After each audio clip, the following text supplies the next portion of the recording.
नमोस्तु गुरुदेव, नमोस्तु गुरुदेव, नमोस्तु गुरुदेव। अब मैं आपको लिए चलता हूँ शंका समाधान की ओर। और गुरुदेव, प्रथम प्रश्न के लिए जयपुर से सुश्री साक्षी सोनी कह रहे हैं। गुरुदेव कहते हैं कि इंसान वही श्रेष्ठ है जो बुरी स्थिति में फिसले नहीं एवं अच्छी स्थिति में उछले नहीं।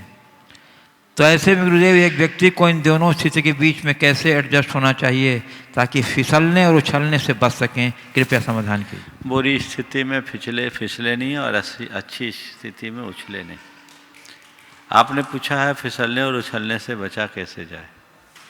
अपनी भावनाओं पर नियंत्रण रखें, आत्म संयम को उद्घाटित करें, जीवन में सहजता और सकारात्मकता को विकसित करने का प्रयास करें, हमेशा कर्म सिद्धांत के विषय में विचार करें और संयोगों की नश्वरता का विचार करें।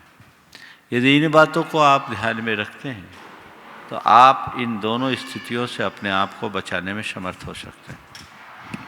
पूज्य गुरुदेव, सिंघाना मध्य प्रदेश से हिमांशु कासलीवाल और उन्हीं से मिलता जुलता प्रश्न समीर सुभाष चंद्र जैन भोपाल से कह रहे हैं। गुरुदेव, हमारी टीम के द्वारा हैदराबाद में संस्कार वाटिका के नाम से समाज के बच्चों के लिए पाठशाला का संचालन किया जाता है, जिसमें हमें बच्चों को धार्मिक ज्ञान के साथ ही प्रतिदिन छोटे छोटे 10 नियम पालन करने के निर्देश भी देते हैं, जैसे रात्रि भोजन त्याग, देव दर्शन, नमोकार मंत्र आदि का। गुरुदेव, अच्छे से नियमों का पालन करने वाले बच्चों को प्रोत्साहन पुरस्कार भी दिया जाता है। गुरुदेव, बच्चे पुरस्कार के लालच में नियमों का पालन भी करते हैं, परंतु जो ये लोभ हम बच्चों को दे रहे हैं वह सही है नहीं। कृपया इसमें हमें समाधान करें। क्या हमें दोष लगता है इसमें? बच्चों को प्रोत्साहित करना, नियम के पालन के लिए प्रेरित करना अच्छी बात है, पर ये हम उनके साथ साथ उनके अंदर भावना जगाएं। बच्चे केवल पुरस्कार के मोह में ऐसा न करें, कुछ ऐसी व्यवस्था बनाएं कि वो बच्चों की अंतर भावना हो जाए। मैं आपको एक घटना बताता हूँ। हम लोगों का चातुर्मास भोपाल में था, 1995 की बात है। वहाँ शिविर लगा, रतनलाल जी बैनाड़ा के मार्गदर्शन में शिविर था। 3000 से अधिक शिविरार्थी थे, शिक्षण शिविर था और उसमें जैन स्कूल के बच्चे भी थे। 5 सेक्शन केवल अजैन बच्चों का था। बहुत अच्छा कार्यक्रम हुआ। उस कार्यक्रम की संपन्नता के बाद एक सज्जन अपने साथ एक चार्टर्ड अकाउंटेंट को लेकर के आए। वो दीक्षित जी थे और कहा, महाराज जी इनकी सुनिए, कहते तुम्हारा शिविर क्या लगा, हमारा तो खाना मुश्किल हो गया। हमने पूछा, भाई ऐसी क्या बात हो गई? तो उन्होंने जो वाकया बताया मैं आप सबसे कहना चाहता हूँ। उन्होंने कहा, महाराज जी हमारी 6 साल की बच्ची आपके शिविर में बैठी और वो बहुत प्रभावित हुई। उसने रात्रि भोजन छोड़ दिया। महाराज जी उसने रात्रि भोजन छोड़ा सो छोड़ा, मैं भोजन करने बैठता, मैं रात में खाता था, तो मेरी बेटी कहती थी, पापा आप रात्रि भोजन क्यों करते, इसमें तो मांसाहार का दोष है।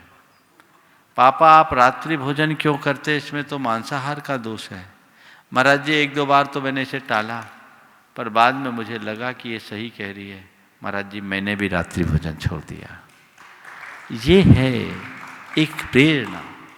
तो यदि इस तरीके से आप अच्छी प्रेरणा किसी को देंगे तो उसके परिणाम बहुत अच्छे आएंगे।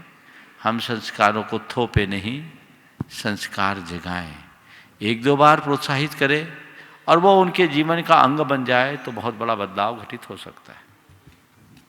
वो गुरुदेव, मध्य प्रदेश सागर से श्री पीयूष जैन कह रहे हैं, महाराज श्री आलोचना में सच और तारीफ में झूठ ढूंढना ये दोनों ही बड़ी समझदारी के लक्षण हैं। क्योंकि जब हमारी आलोचना होती है तो हमारा अहंकार आहत होता है और तारीफ झूठी भी हो तो अच्छी लगती है। तो महाराज जी हम आलोचना में सच और तारीफ में झूठ कैसे ढूंढें, कब आलोचना और कब तारीफ करें, कृपया समाधान। आलोचना में सच और तारीफ में झूठ बोलना बड़ी समझदारी, जुड़ना।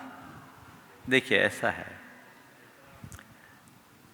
हमें आलोचना और तारीफ दोनों में बहुत समझदारी का परिचय देना चाहिए। कभी किसी की कटु आलोचना नहीं करनी चाहिए। और मैं हमेशा कहता हूं, क्रिटिसाइज की जगह क्रिटिगाइड करना चाहिए। सीधे सीधे किसी की कमी को गिना देना उसके मन को आहत कर सकता है, लेकिन उसे गुदगुदा कर उसकी कमी का एहसास कराकर आप उसे सुधार सकते हैं। जैसे मान लीजिए आप अपने बेटे को जो अभी पढ़ाई कर रहा है और उसका पढ़ाई पर ध्यान नहीं है, आप चाहते हैं कि उसका ध्यान पढ़ाई पर जाए। आप सीधे सीधे कहते तेरा तो पढ़ने में मन ही नहीं लगता, तू किसी काम का ही नहीं, वो उसको अच्छा नहीं लगेगा।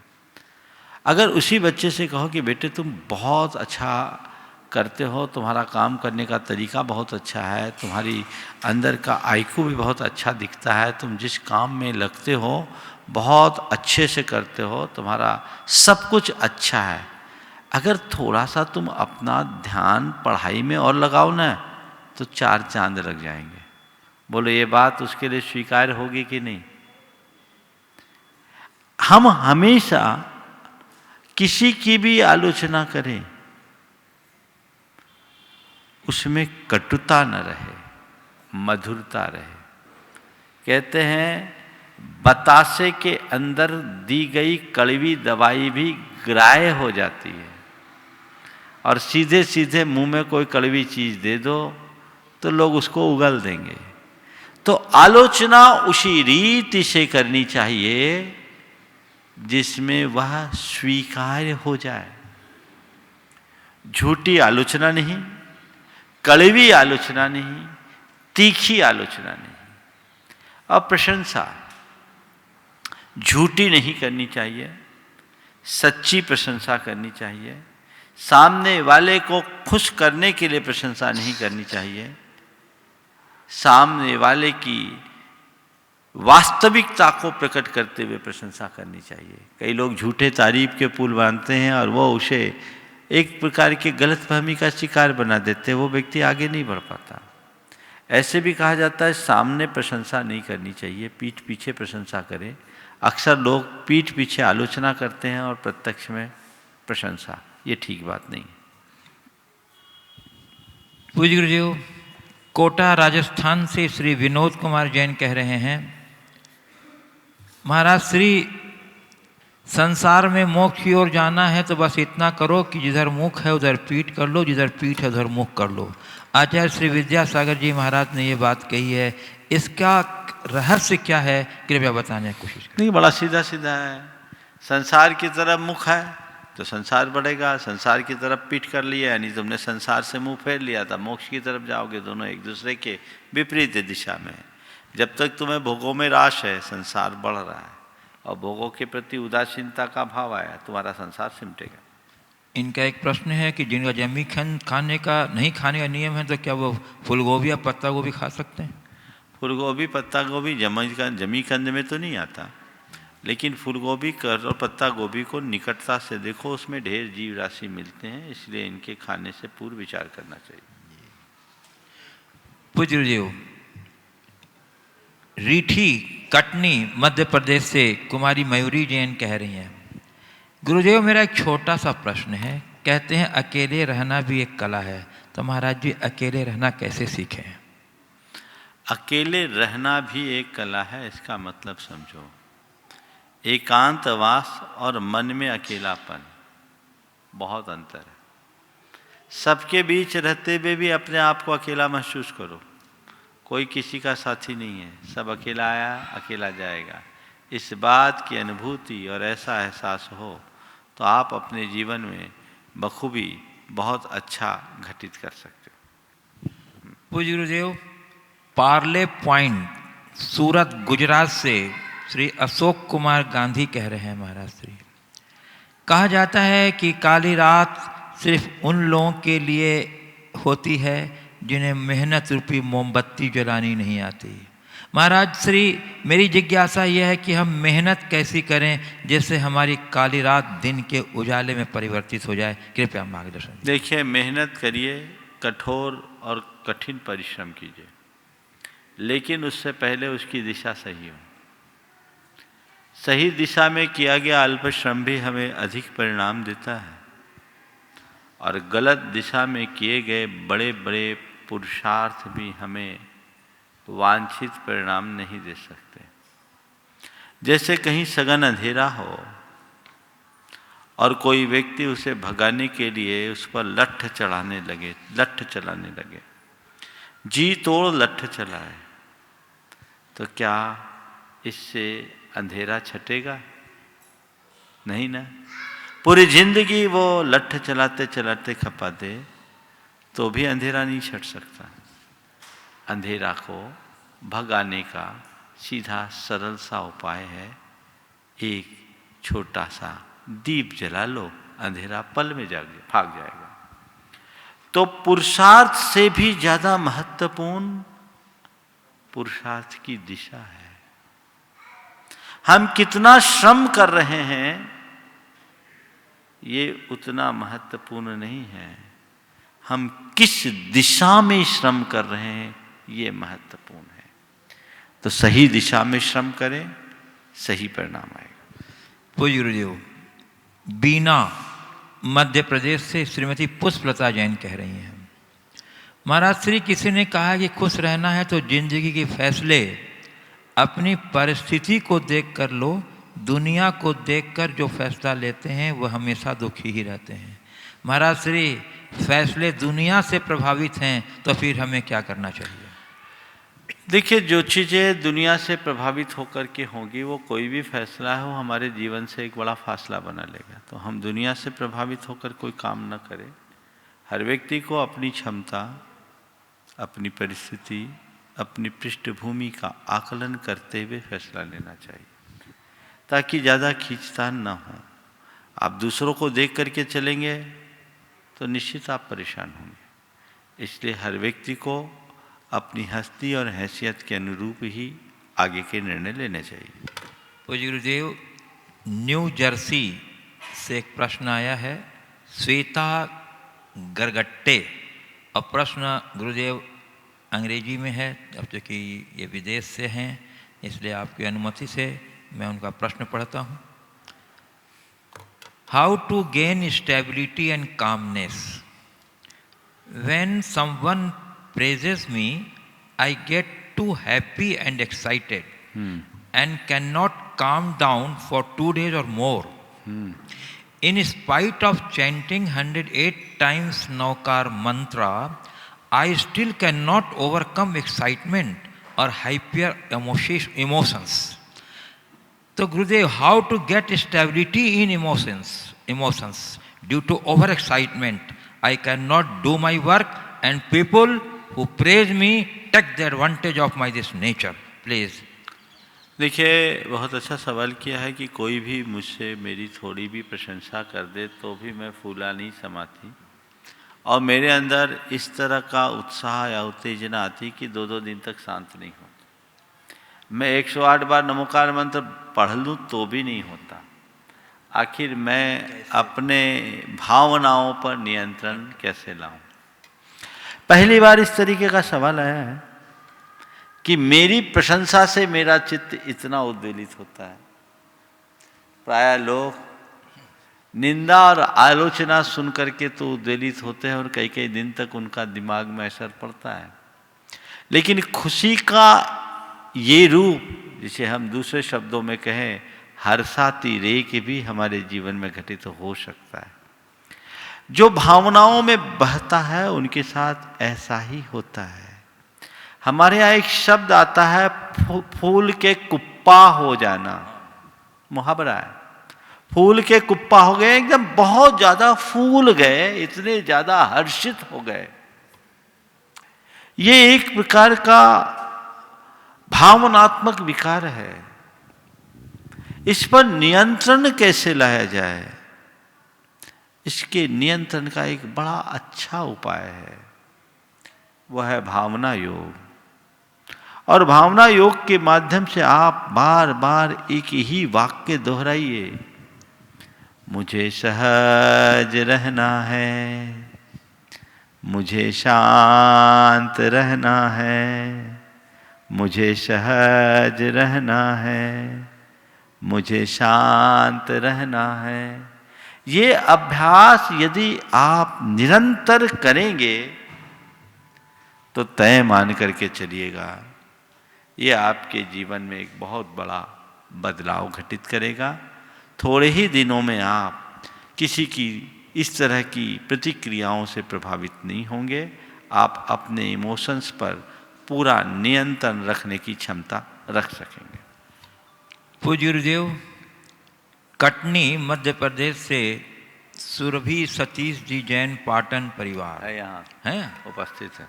अच्छा ठीक है, तो मैं उनको दूसरे क्रम में बुलाऊंगा, बुला लूँ। आ जाइए, श्रीमती सुरभि सतीश जी जैन पहुँच रही हैं गुरुदेव। तब तक एक दूसरा प्रश्न मैं आपके प्रश्न रख रहा हूँ। अंतिम कुमार जैन मध्य प्रदेश अंजड़ जिला बड़वानी से कह रहे हैं, जब कोई चीज़ मुफ्त मिल रही हो तो निश्चित रूप से इसकी बड़ी कीमत चुकानी पड़ती है। इसका ताज़ा उदाहरण है सोशल नेटवर्क साइट्स। जब ये आई तो उनके पास फेसबुक और व्हाट्सएप थे और हमारे पास आज़ादी और निष्ठा। उन्होंने कहा ये मुफ्त है, तो हमने आंखें बंद कर ली, और जब खोली तो हमारे पास कई तरह के सोशल साइट्स थीं और उनके पास हमारी आज़ादी और निजी जानकारियाँ। तो महाराज जी, इंसान की तरफ से मिलने वाली ऐसी मुफ्त चीज़ों की पहचान कैसे करें और कैसे अपने आप को बचाएं? देखिए, इस तरह की चीज़ें तो हर युग में आती रही है, आते रहेगी। हमें चाहिए कि हम अपने लक्ष्य के प्रति समर्पित रहें, लक्ष्य को प्रमुखता दें और लक्ष्य को प्रमुखता दे करके ही अपना काम करें। अगर ऐसा हम करेंगे तो हर चीज़ का अच्छा उपयोग करने में समर्थ हो सकेंगे, और यदि ऐसा करने में हम पिछड़ जाते हैं तो इस तरह की समस्याएं हमारे साथ आती ही रहेगी। इसलिए हर व्यक्ति को लक्ष्योन्मुखी बनना चाहिए। हम इस तरह के सोशल मीडिया की आलोचना करने मात्र से अपना कुछ नहीं कर सकते। हमें चाहिए कि हम औचित्य गुण को सामने रखें, हर कार्य की औचित्य का विचार करते हुए अपना काम करें, तो हमारी समस्याएं हल होगी। श्रीमती सुरभि सतीश जी जैन पाटन परिवार। द्वय मुनि राजों जी के चरणों में त्रिवार नमोस्तु। मुनिश्री जी, जिस तरह शरीर के संचालन के लिए पौष्टिक आहार की आवश्यकता होती है, तो क्या अपना मनोबल बढ़ाने की कोई खुराक है कि जिससे हम अपना मनोबल बढ़ा सकें और दूसरों में भी इसकी सहायता कर सकें? बहुत अच्छा सवाल है। देखिए, शरीर के संचालन के लिए जितना पौष्टिक आहार की ज़रूरत है, उससे कहीं ज़्यादा अपने मनोबल को या मन की दशा को ठीक बनाए रखने के लिए एक सही खुराक की ज़रूरत है। हमारे मन को जितना मोटिवेशन मिले, प्रेरणा मिले, वो हमारी मन की खुराक है।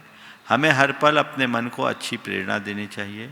वो अच्छी प्रेरणा हमारे मन की अच्छी खुराक बनेगी और उससे हम अपने मन को ठीक रख सकते हैं। मैं तो कहता हूँ, नियमित भावना योग करो। एक बार अच्छा भरपेट खुराक मन को मिल जाए तो पूरे दिन आप अच्छा रह सकते हो। बंधुओं, इस वर्ष पूज्य गुरुदेव की प्रेरणा और निर्देशन के अनुरूप गुरुदेव बीना से प्रोफेसर डॉक्टर अजित कुमार जैन कह रहे हैं, महाराज श्री किसी ने कहा कि शुभ चिंतक सड़कों पर सुंदर लैंप की तरह होते हैं। वे हमारी यात्रा की दूरी को कम नहीं कर सकते, लेकिन हमारे पथ को रोशन और यात्रा को आसान करते हैं। महाराज श्री, वर्तमान में शुभ चिंतकों के प्रति कृतज्ञता का अभाव होता है। ऐसे भी व्यक्ति शुभ चिंतक कैसे बना रह सकता है? कृपया मार्गदर्शन। निश्चित शुभ चिंतकों के प्रति हमें कृतज्ञ होना चाहिए। और बिल्कुल कहा, सड़क पर रहने वाले लैंप की तरह है, जो हमारे साथ भले न चले पर हमारे मंजिल को, हमारे रास्ते को वो ठीक जरूर बना देते हैं। तो हमें चाहिए कि जो भी हमें इस तरह के शुभ चिंतक मिलते हैं, उनके प्रति हम कृतज्ञता का भाव रखें, उनके प्रति हम एक अच्छी अनुशंसा करें, तब हम कहीं जाकर अच्छा परिणाम घटित कर सकेंगे। बंधुओं, इस वर्ष पूज्य देव की प्रेरणानुरूप उनके मार्गदर्शन में कोरोना की विषम परिस्थिति को देखते हुए महावीर जयंती का प्रोग्राम, सारा कार्यक्रम लोगों ने ऑनलाइन रूप से अपने अपने घरों में संचालित किया और निर्धारित योजना के अनुरूप उन्होंने अपने अपने कार्यक्रमों की वीडियोस यहाँ भेजे और उन वीडियोस के आधार पर पुरस्कार प्राप्तकर्ताओं का चयन किया गया, जिसमें तृतीय स्थान प्राप्त किया गुणायतन ट्रस्टी श्री वरुण प्रियंका जैन मुंबई, जो आज यहाँ उपस्थित हैं।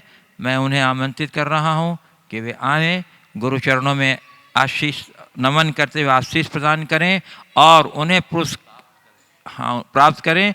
और उन्हें पुरस्कार प्रदान करने के लिए संतोष कुमार जी मालगुजार, जैन गंबर जैन पंचायत कटनी के अध्यक्ष, उन्हें पुरस्कार प्रदान करेंगे और उसमें सहयोग करेंगे श्री शैलेंद्र जी जैन कंजे, उपाध्यक्ष जैन पंचायत कटनी, श्री नवीन जी जैन बबलू, सह संयोजक धर्म प्रहोना समिति, श्री मनोज सिंगई और श्री अनूप सिंगई, ये सभी उसमें सहयोग करेंगे बंधु। और डॉक्टर संदीप जैन। बंधु मैं बता दूं, ये युवा दंपत्ति मुंबई जैसे महानगरी में रहते हुए भी बड़े ही सात्विक जीवन जीते हैं, कुलाचार का पूर्ण रूप से पालन करते हैं और गुरु चरणों के अनन्य भक्त हैं। और इन्होंने बहुत ही अच्छे ढंग से अपने कार्यक्रम वहाँ आयोजित किए थे मुंबई नगरी में। श्री संतोष कुमार जी मालगुजार, अध्यक्ष गंबर जैन पंचायत कटनी, पुरस्कार प्रदान कर रहे हैं श्री वरुण प्रियंका जी जैन, गुणायतन ट्रस्टी मुंबई निवासी, जो गुरु चरणों के अनन्य भक्त हैं और मुंबई जैसे महानगरी में रहने के उपरांत भी ये बहुत सात्विक जीवन जीते हैं और कुलाचार का पूर्ण रूप से पालन करते हैं। गुरु चरणों के प्रति अनन्य निष्ठा और भक्ति है इनके अंदर में। और भगवान के जो जन्म कल्याणक का दृश्य उन्होंने प्रदर्शित किया था, वो बहुत ही अद्भुत और प्रशंसनीय और मन को मोहक करने वाला था बंधु। एक बार जोरदार करतल ध्वनि से अभिनंदन। और ये युवा दंपत्ति हम सबको लिए प्रेरणा है, हम आपके उज्जवल भविष्य की कामना करते हैं। हाँ, और जो हमारे 3 नाम और हैं, प्रथम द्वितीय और तृतीय स्थान में 2 स्थान प्राप्त हुआ था, उनको भी जब कभी भी यहाँ उपस्थित होंगे तो उनकी उपस्थिति के साथ ही उनको भी सम्मानित किया जाएगा, वो अपनी प्रतीक्षा करें। और गुरुदेव, एक प्रश्न, गुड़गांव हरियाणा से कुमारी एरा एवं कुमारी एरिस जैन, पुत्र महक निधि जैन, सुपौत्री श्री DC जैन, संरक्षक गुणायतन, ये अपने जन्म दिवस के अवसर पर आशीर्वाद की कामना करते हुए पूछ रहे हैं गुरुदेव कि हम बच्चे जीव दया का पालन किस प्रकार कर सकते हैं ताकि हमें देखकर देखने वाले भी जीव दया का पाठ ग्रहण करें। बहुत अच्छा सवाल। हमें मांसाहार से घृणा है तो लोग हमसे शाकाहार की प्रेरणा ग्रहण करें। बहुत अच्छा सवाल किया। हम छोटे बच्चे जीव दया का पालन कैसे करें और हमें देखकर लोग जीव दया की प्रेरणा कैसे लें। देखिए, हमारे जो संस्कार हैं उन संस्कारों के अनुरूप हम जीवन का पालन करें, जीवन का निर्वाह करें, किसी भी जीव की हत्या हमारे द्वारा ना हो, इसको हम ध्यान में रखें। और हर पल हम अपने द्वारा जीवों की रक्षा का ख्याल रखें। जैसे चले तो देखकर चले, उठे बैठे तो देखकर उठे बैठे, दरवाज़ा खोले बंद करे तो उसके चौखट को चारों तरफ देखें, क्योंकि वहीं छिपकली, चूहा, अन्य कीड़े मकोड़े भी हो सकते हैं। आपके दरवाज़ा खोलने और बंद करने में वो चपेट में आ सकते हैं। आप कोई भी क्रिया करें तो उसको देखते समय, करते समय सावधानी रखें। आपको देखकर लोगों को लगेगा कि वाकई में ऐसी सावधानी हमें रखनी चाहिए। इसी प्रकार खाने पीने में भी हम अपनी शुद्धता का ध्यान रखें, शाकाहार को अपनाएं और लोगों को भी शाकाहार करने के लिए प्रेरणा दें। ऐसा करके आप जीव दया का पालन करते हुए औरों को जीव दया के लिए प्रेरणा दे सकते हैं और एक अच्छा कार्य कर सकते हैं। साथ ही जीव हिंसा से बचने के लिए अपने पैसे के बचत में से कुछ अंश लोगों को दें। पूज्य गुरुदेव, श्री मनोज जैन कानपुर उत्तर प्रदेश से कह रहे हैं, गुरुदेव जिनकी दृष्टि मेरे प्रति पहले अनुकूल थी परंतु अब उनकी दृष्टि मेरे प्रति प्रतिकूल हो गई है। गुरुदेव, हम उनसे रिश्ता खत्म नहीं करना चाहते, ऐसी स्थिति में हमें क्या करना चाहिए कि उनकी दृष्टि मेरे प्रति पूर्ववत हो जाए? अगर अनुकूल थी आज प्रतिकूल हो गई तो धीरे धीरे हमें उन्हें अपनी स्थिति स्पष्ट करने के लिए प्रयास करना चाहिए। और यदि ऐसा नहीं भी हो तो आप एक जगह बैठें, और ये बड़ा अनुभवपूर्ण प्रयोग है, शांति से बैठे उस व्यक्ति से हृदय से क्षमा मांगे, परोक्ष में अपनी ओर से क्षमा करें और भावना भाई, हे भाई मेरे प्रति जो भी कटता है वह सब समाप्त हो गई।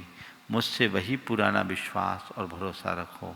मुझे क्षमा करो, मुझे क्षमा करो, मुझसे प्रेम रखो, मुझसे मैत्री रखो।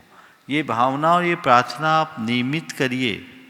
अगर अंतर मन से ऐसी भावना आपकी निकलेगी तो थोड़े दिनों में सामने वाले का भी चित्त उससे की धारणा बदल जाए और वह आपके निकट आ जाए। पूज्य गुरुदेव, अब मैं आपकी अनुमति से यहाँ उपस्थित जिज्ञासुओं को आमंत्रित करना चाहता हूँ और प्रथम प्रश्न के लिए श्रीमती संध्या जैन कटनी को आमंत्रित कर रहा हूँ। और जब तक गुरुदेव वो आ रही हैं, एक प्रश्न चिरमिरी छत्तीसगढ़ से आन्या जैन का आया है। वो कह रही हैं, मैं 8 साल की हूँ और मेरी माँ कहती है कोई भी मरते हुए जीव को नमोकार मंत्र सुनाना चाहिए। तो गुरुदेव जी, मेरा प्रश्न ये है कि नमोकार मंत्र मरते हुए जीव को सुनाने से क्या होता है? वो तो सुन भी नहीं सकता अच्छी तरह से, तो उसको सुनाने का क्या फ़ायदा है? देखिए, मरते हुए जीव को नमोकार सुनाने से अनेक लाभ है। यदि वो जीव मरते मरते सुन लिया और ग्रहण कर लिया तो उस जीव का उद्धार भी हो सकता है। हमने पुराणों में सुना है, कुत्ते को नमोकार सुनाने से कुत्ता स्वर्ग में देव हुआ, बैल को नमोकार सुनाने से बैल स्वर्ग में देव हुआ। तो अंत में भी यदि वो नमोकार सुन लिया और हृदय में ग्रहण कर लिया तो उसका उद्धार हो सकता है। आप कह सकते हो कीड़े मकोड़े को तो सुनना ही नहीं होता, उनके पास तो कान ही नहीं है, वो क्या सुनेंगे, उनको हम क्या सुनाएं। ठीक है, उनको सुनाने से उनका भले भला ना हो, पर हमारे भाव अच्छे होंगे, पहली बात। दूसरी बात, हम जब नमोकार सुना रहे हैं, बोल रहे हैं, नमोकार के उच्चारण से जो वाइब्रेशन हो रहा है उससे वहाँ सकारात्मकता विकसित हो सकती है। और हो सकता है उस मंत्र से मंत्र के उच्चारण से वहाँ कुछ ऐसे परमाणु जुड़ जाए जो उस जीव के लिए हीलिंग का काम कर जाए और मरता हुआ भी प्राणी बच सकता है। तो ये भी स्थिति है, वो सुने या ना सुने, पर मंत्रोच्चार का प्रभाव तो पड़ता है, तो वो उसके जीवन में बदलाव ला सकता है। दोनों दृष्टियाँ, इन दोनों दृष्टियों के साथ हमारा काम हो सकता है। श्रीमती संध्या जैन कटनी प्रचार रही हैं। कुमार अतिशय जैन कटनी। दोनों मुनिदेव के चरणों में बारंबार नमोस्तु नमोस्तु नमोस्तु।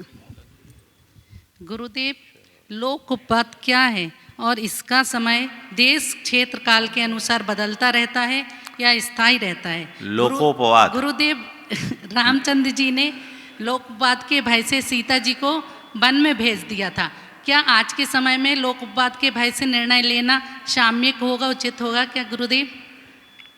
देखिए, लोकोपवाद का मतलब ये है कि अगर किसी व्यक्ति के विषय में किसी तरह की आम धारणा बना दी जाए, वो लोकोपवाद है। रामचंद्र जी ने सीता जी के संदर्भ में जो निर्णय लिया उसके पीछे उनकी मर्यादा की रक्षा का संकल्प था। वो मर्यादा पुरुषोत्तम थे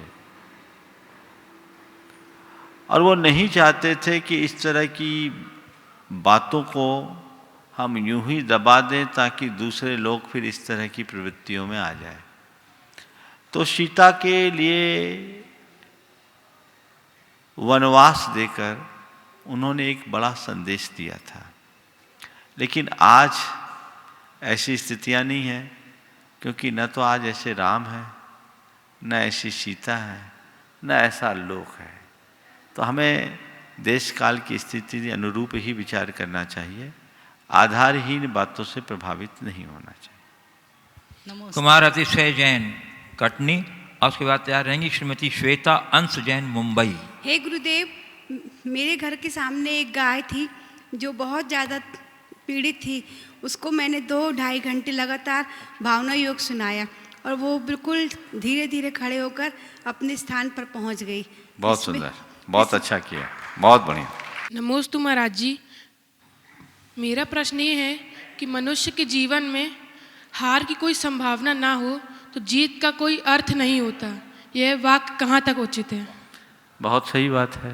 हार की संभावना ना हो तो जीत का कोई अर्थ नहीं होता। जिनका भी ये वाक्य है अपने अर्थ में बहुत अच्छा, मेरे ख्याल से शायद अब्दुल कलाम का है ना, किनकी पंक्ति है?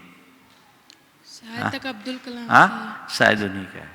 भाई ये तो ठीक ही है ना, अगर हार की संभावना नहीं है तो जीत का अर्थ क्या? जीतना तो तभी है जब कोई हारे या हम हारे। जैसे खेल खेलो और कोई हारे नहीं तो आप जीतोगे कैसे? तो जीत और हार सापेक्ष है। इसलिए मनुष्य को अपनी विफलताओं से कभी घबराना नहीं चाहिए और हमेशा अगर विफल हुए हैं तो उसमें भी सफलता की संभावना तलाशनी चाहिए। ये मानकर चलना हार के बाद जीत है। नमोस्तु महाराज। श्रीमती श्वेता अंश जैन मुंबई, उसके बाद तैयार रहेंगे श्री वरुण मुनिश जैन गुणायतन ट्रस्टी मुंबई। गुरुदेव के चरणों में मेरा 3 बार नमोस्तु नमोस्तु नमोस्तु। गुरुदेव, मेरा रात्रि भोजन और फास्ट फूड का त्याग है, हिंसा के वीडियो गेम्स का। गुरुदेव, पर सब कहते हैं कि अभी से तुम इतना त्याग करोगे तो तुम्हारी पढ़ाई में बाधा आएगी। तो गुरुदेव, क्या मेरी पढ़ाई में सच्ची में बाधा आएगी? ऐसे लोगों का एक ही जवाब है, मन लगा के पढ़ो और ऐसा करके दिखाओ कि नियम संयम से रहने वाले की पढ़ाई और अच्छी होती है और अच्छा कर सकते हो। समझ गए? लोग जो तुम्हें ऐसा कहते हैं उनकी बातों में मत आओ। मेरे संपर्क में बहुत सारे बच्चे हैं जो आज इंजीनियरिंग कर रहे हैं, IIT कर रहे हैं, पर उन्होंने कभी जमीकंद नहीं खाया, रात्रि भोजन नहीं किया। कुछ बच्चे तो ऐसे जो एक टाइम भोजन करके IIT की पूरी पढ़ाई कर लिए। लगन होनी चाहिए, निष्ठा होनी चाहिए, बहाव में मत बहो। जो नियम है तुम्हारे उन नियमों में पक्के रहो तो सारा काम अच्छा हो सकता है। भारत की बात जाने दीजिए, अमेरिका में भी बहुत सारे ऐसे बच्चे हैं, मुझे सुनकर बड़ा ताज्जुब हुआ। आज 12-14 साल के हो गए, वे वहाँ रहकर जमीकंद नहीं खाते, रात्रि भोजन नहीं करते। तो लगन जिनके अंदर होती है उनके लिए कोई बाधा नहीं। तुम्हारी माँ से मैं कहूँगा इसको प्रोत्साहित करना, लोगों की बातों में मत आने देना, और जो ऐसा ज्ञान देने वाले लोग मिले ना उनसे कहो आप मेरे बेटे की चिंता मत करो, मुझे पता है मेरे बेटे की क्षमता क्या है। श्री वरुण मुनीश जैन गुणायतन हाँ, एक मिनट। नमोस्तु गुरुदेव। गुरुदेव, आवश्यकता आविष्कार की जननी होती है। यदि हम आवश्यकताओं को सीमित करते हैं तो आविष्कार बाधित होता है। तो गुरुदेव, हम अपनी आवश्यकताओं को कैसे सीमित करें जिससे जीवन और देश की अर्थव्यवस्था के बीच में संतुलन बना रहे? आवश्यकताओं को सीमित करने की जरूरत नहीं है, आकांक्षाओं को सीमित करना। तकलीफ आवश्यकताओं से नहीं है, तकलीफ आकांक्षाओं से। हमारी आवश्यकताएं बहुत ज़्यादा नहीं है, हमारी मन की आकांक्षाएं बहुत ज़्यादा है। और ये आकांक्षाएं जब तक हमारे अंदर हावी होगी सिवाय असंतोष के और कुछ नहीं होगा।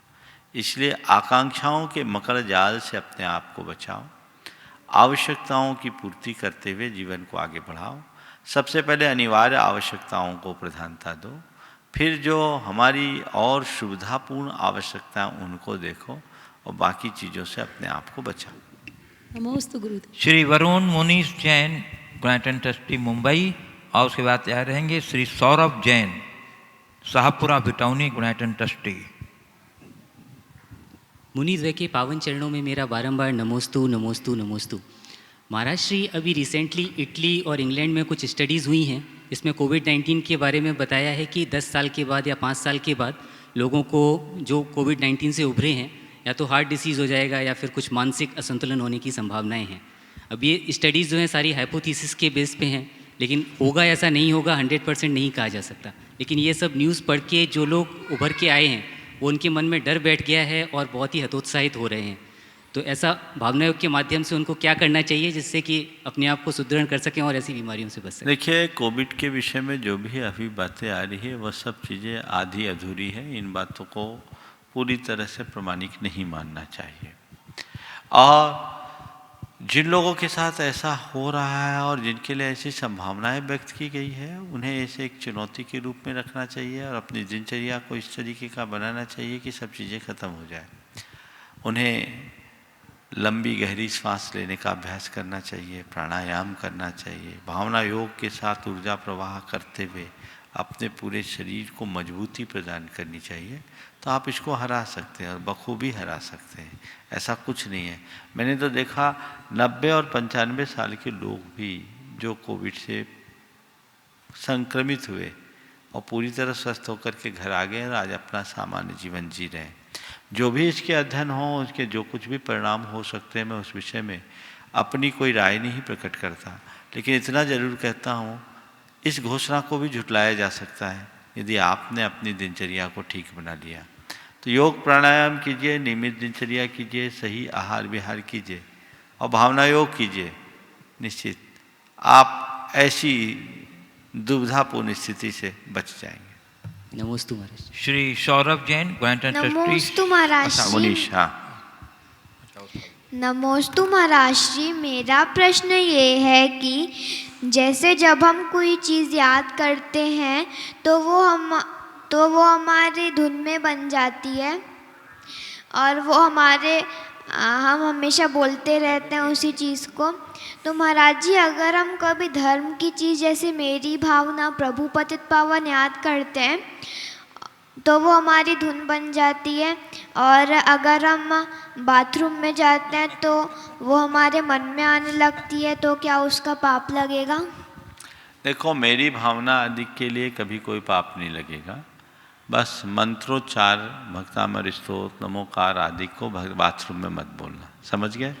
बाकी ये धुन है, अच्छी चीज़ है, इस तरह की धुन आनी चाहिए। और मन में तो आप कहीं भी कुछ भी बोल सकते हैं, उच्चारण मत करना। जैसे नमोकार आदि भी मन में बोल सकते हैं, उच्चारण नहीं करना।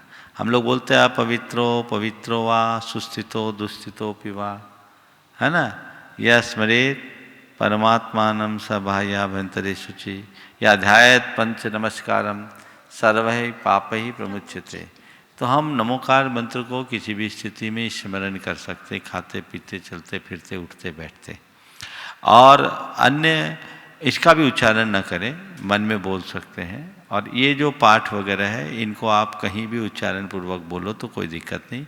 लेकिन नहाते समय तो कुछ मत बोलो, मौन पूर्वक नहाना चाहिए, क्योंकि नहाते समय मुंह खुलेगा ना तो पानी भी मुंह में जा सकता है कि नहीं?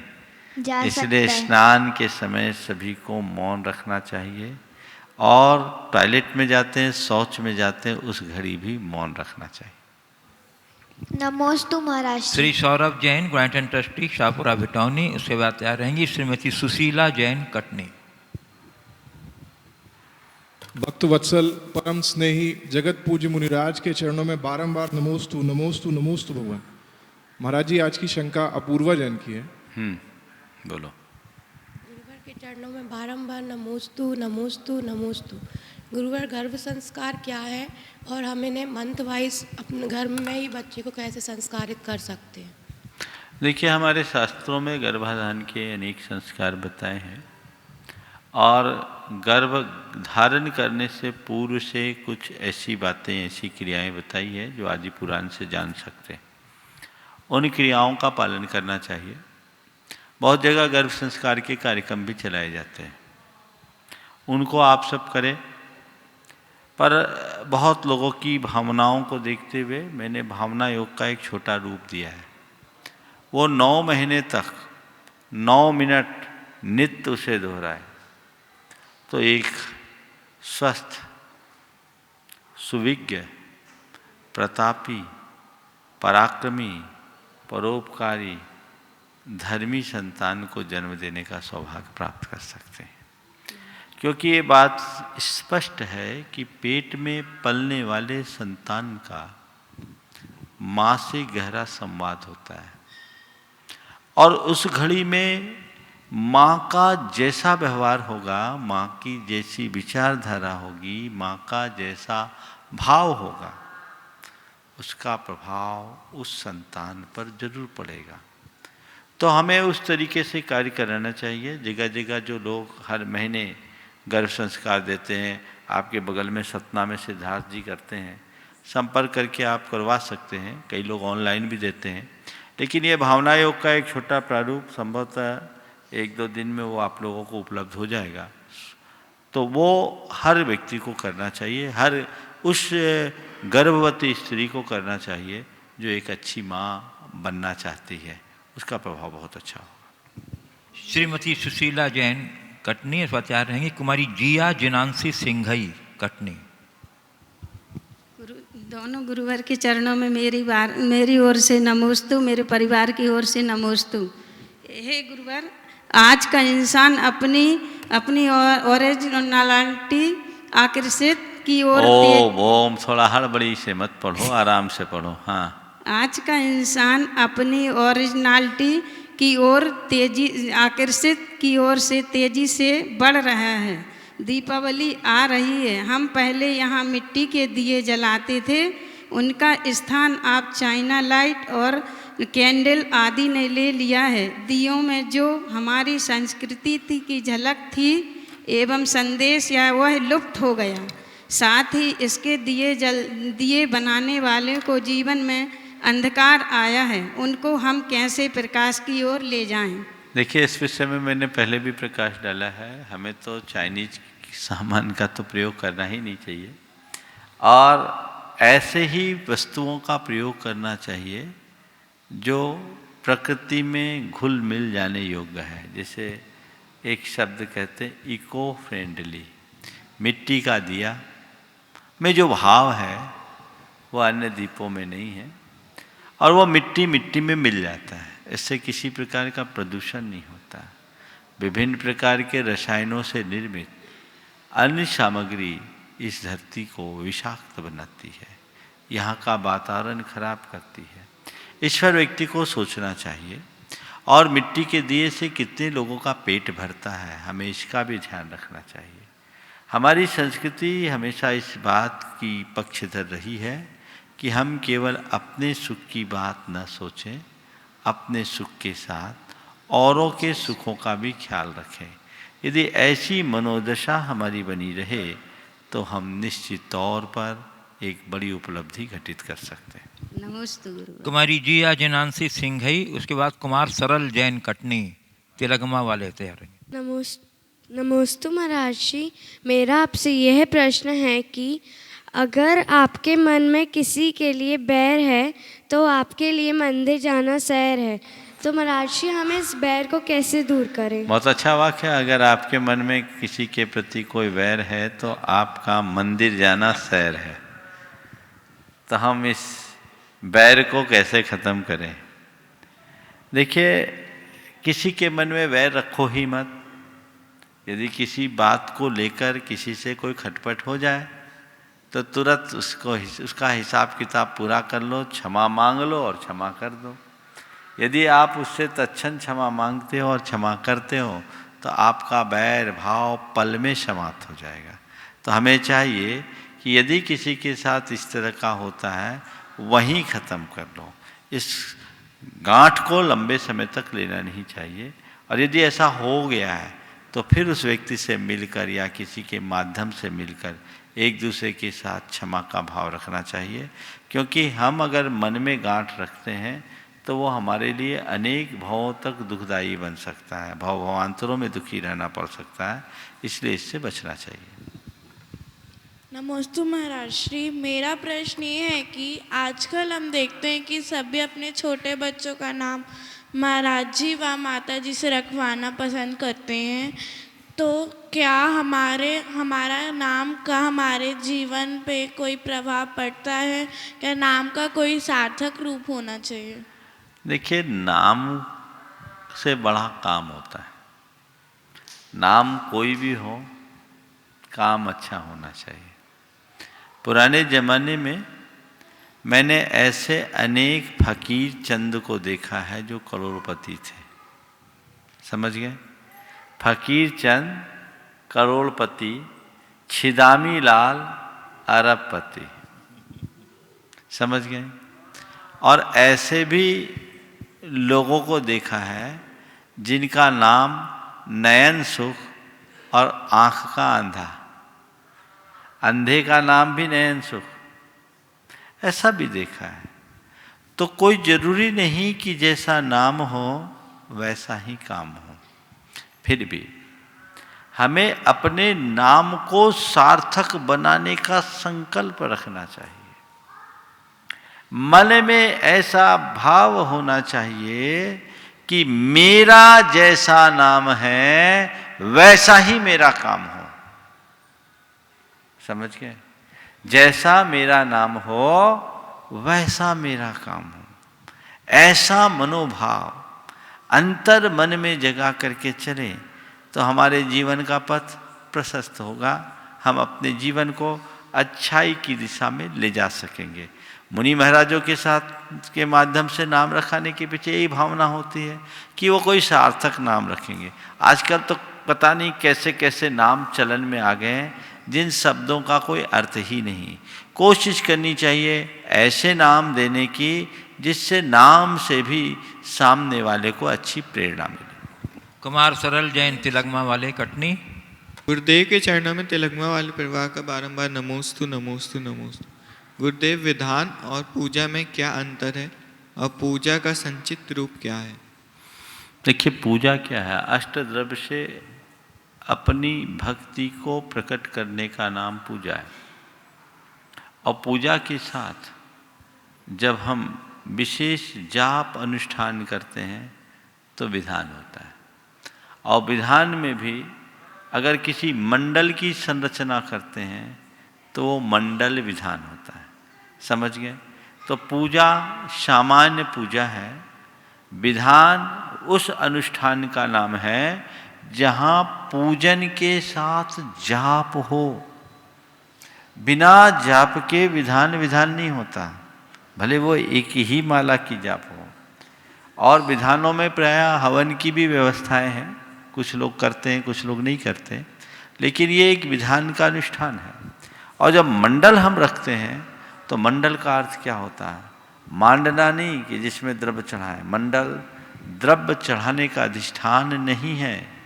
मंडल का मतलब होता है दिव्य विभूतियों के आह्वान के लिए तैयार किया गया एक गुप्त रेखा चित्र। समझ गए?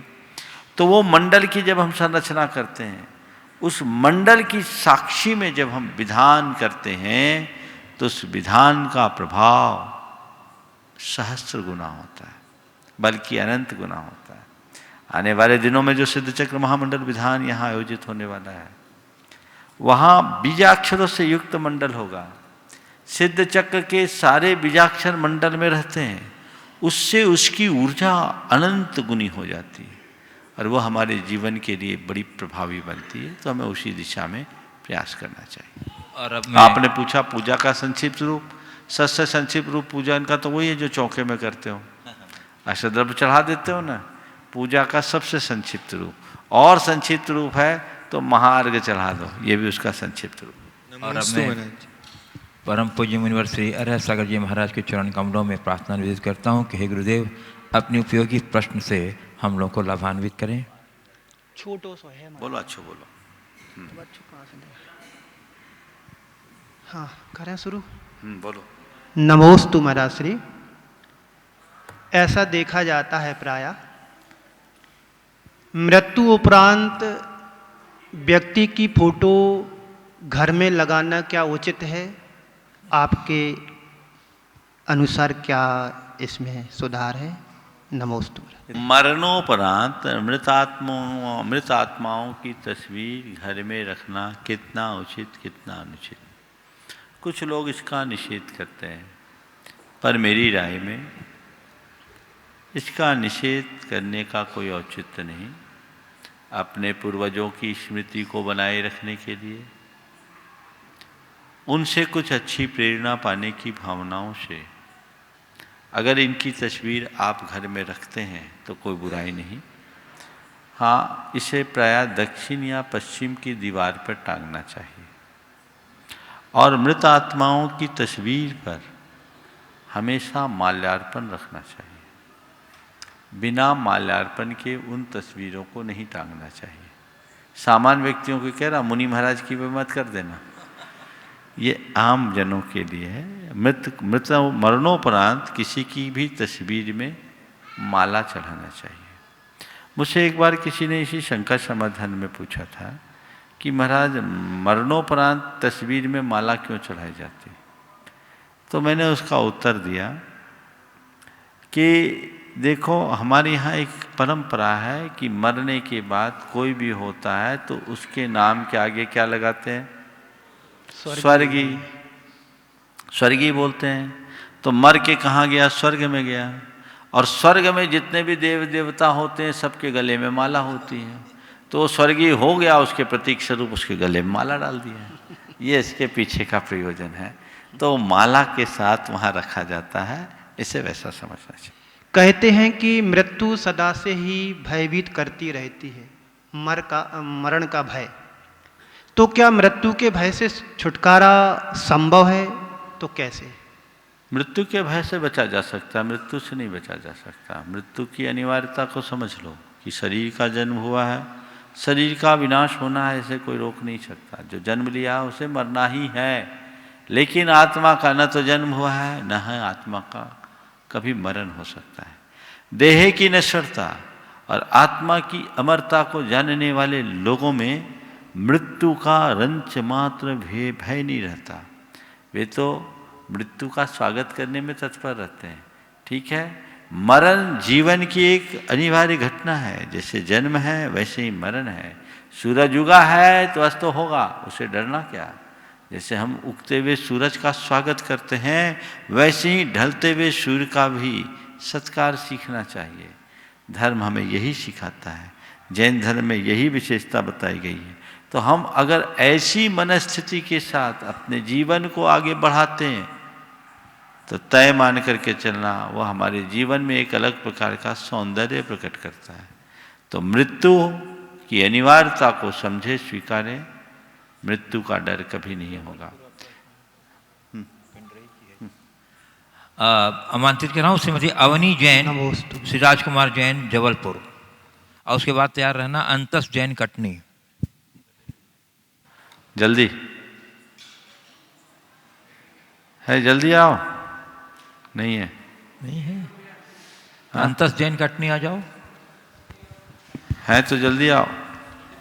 नहीं, चलो बोलो। हाँ, नमोस्तु नमोस्तु नमोस्तु। मेरा प्रश्न ये है कि दिवाली में हम सिर्फ लाडू ही क्यों चढ़ाते हैं और कुछ क्यों नहीं चढ़ाते? देखो, लाडू का नाम है मोदक। मोदक यानी जिसको देखते ही मन में प्रसन्नता हो जाए। समझ गए? तो हमें जो प्रसन्नता दे वो हमारा सबसे ज़्यादा प्रिय होता है, और हम ऐसी प्रिय वस्तु को भगवान के चरणों में चढ़ाते हैं। लड्डू जैसी प्रसन्नता और किसी चीज़ में नहीं रहती। जो सबको मोद उत्पन्न करे वो मोदक है, और इसी मोदक को हम सब भगवान के चरणों में चढ़ाते हैं। समझ गए? पर लाडू चढ़ाना, लाडू देख के खाने का मन मत बना लेना। ठीक है? इस प्रकार आज के इस सत्र को परम पूज्य गुरुदेव के चरणों में नमन अर्पित करते हुए यहीं पर विराम। बोलिए परम पूज्य आचार्य गुरुवर श्री विद्यासागर जी महाराज।